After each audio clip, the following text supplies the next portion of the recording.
Bzzz. That sound that you hear is me being shocked. Yeah, gold and silver prices gave me quite the shock today. And something else did too, even more so. I'll explain as we explore.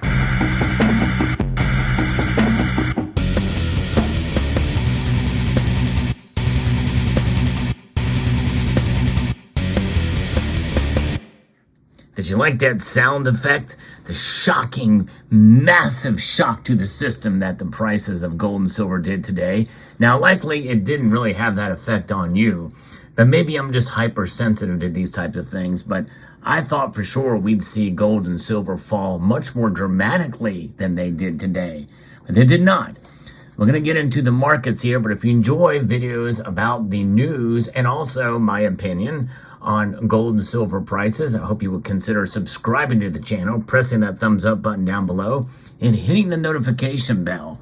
Because believe it or not, it does work some of the time. A lot of people have not been getting notified when a video drops. And if you don't, well, just know that I post twice a day, sometimes more. Daily videos, I like to keep up with the news and content. There's a lot to cover.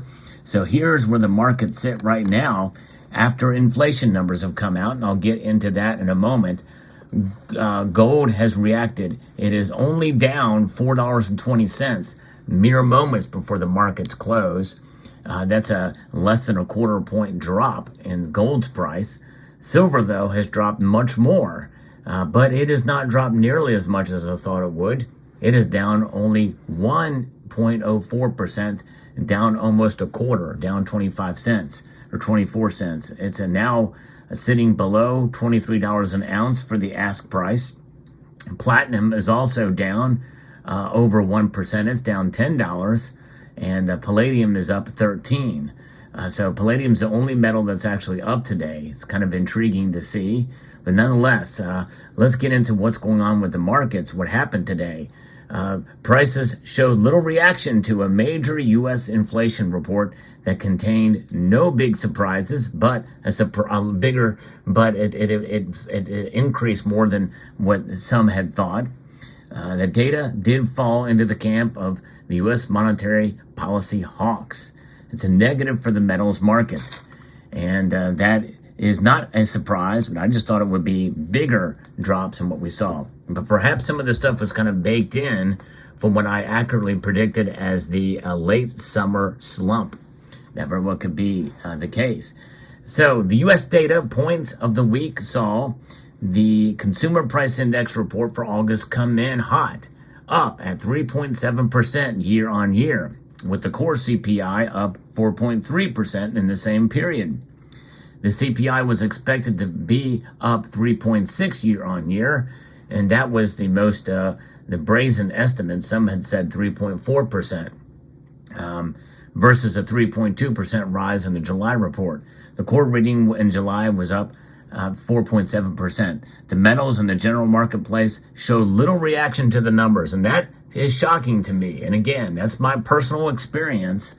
That it didn't react further than that. But maybe, again, some of this was kind of baked in, but nonetheless up more than expected. Keep in mind, when we're talking about this, how do we measure inflation now compared to what we did before? Well, I'll give you an example of what the chefs at the Cook the Books Club are doing. They're measuring food prices.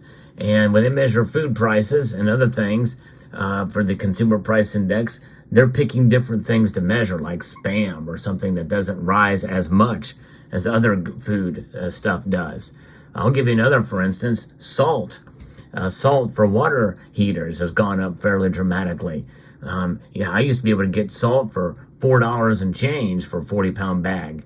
And before really the pandemic, now I'm paying well over $7. That's well over a 50, it's about a 40 some odd percent increase or somewhere thereabouts, almost twice as much. You think about that with the average inflation measured by this Consumer Price Index since the pandemic, or really even during the pandemic through that time, it's about 16% by their measure.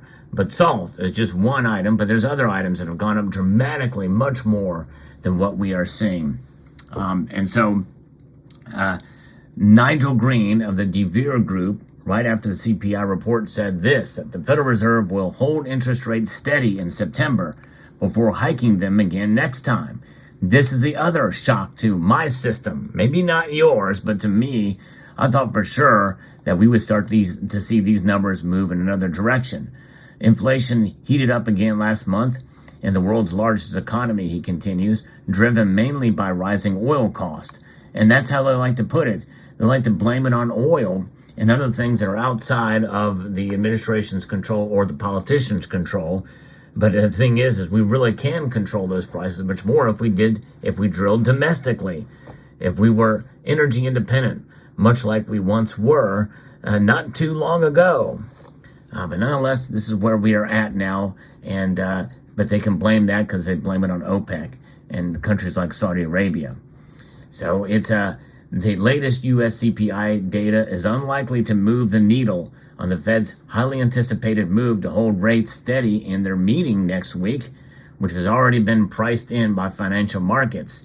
But the uptick in inflation gives the U.S. Central Bank extra reason to be hawkish moving forward. And that is what kind of surprises me a little bit. As such, we fully expect the Fed will start to prepare the market for a rate increase at its November meeting. This is a closed quote now from Nigel Green. And so what does that leave the Fed watch tool that hardens up now? And to 97% chance that they are going to skip this time. It is a genuine skip is what the markets are thinking, not a pause. A pause means that, it's for the unforeseeable future. They have stopped raising rates. No plan anytime soon. So now that's a 97% chance up from where it was at 93%, with only a 3% chance that they are going to raise rates a quarter point at next week's meeting. And that kind of surprised me because I thought for sure that it would tip the scales back the other way and maybe we'd see a 60-40 or some sort of uncertainty there. But nonetheless, gold and silver, that's why gold and silver did not drop much more than they have now. But again, it is noticeable drops in gold and silver's price. There's no question about that. But I thought for sure we would see it react a little bit more. But again, it just goes to show you how these numbers come up with the chefs at the Cook the Books Club and how the market reacts to it. And so it's rather stifled in that terms. Now, this article continues to talk about whether U.S. Producer Price Index, those numbers will be coming out tomorrow morning. The European Central Bank also holds its regular monetary policy meeting Thursday and is expected to slightly raise its main interest rate by 0.25% or by a quarter point. And so that is something that's seen as slightly raised, but that's kind of the minimum that they do typically. But they are going to go ahead and raise theirs while we are going to skip it this time. But the thing is we can pretty much expect to see another rate hike come November. The key outside markets see the U.S. dollar index slightly higher, and NYMEX crude oil prices are weaker, and they're trading around $88.50 a barrel, at least last I checked. So it's interesting to see how the markets are moving, and we will continue to follow this. It's fascinating to see what's happening. Now, the technicals on this, we're going to get a little bit of this from Jim Wyckoff. Gold future bears have the overall near-term technical advantage because of this news, especially that the markets will now start to slowly bake in November's rate hike. And bulls' next upside price objective is to produce a close at December futures above solid resistance at the September high of $1,980.20. Bears' near-term downside price objective is pushing futures prices solidly below technical support at the low of 1913 and 60. Right now, we're definitely well below that now. So we'll see. Now, silver bears have the overall near-term technical advantage as well.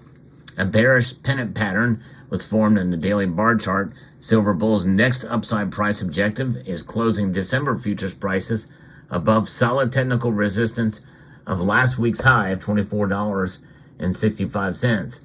Oh man, what does a week do? Now that's a futures price, which is much higher than the actual spot price. That's futures price is what bullion dealers use, and I really wish they wouldn't do that, but they do. But it's the numbers that no one checks or cares about. It's the spot price that is used. So when they have these spot sales, they should say futures sales. We're going to give you $2.99 above futures prices, not spot prices.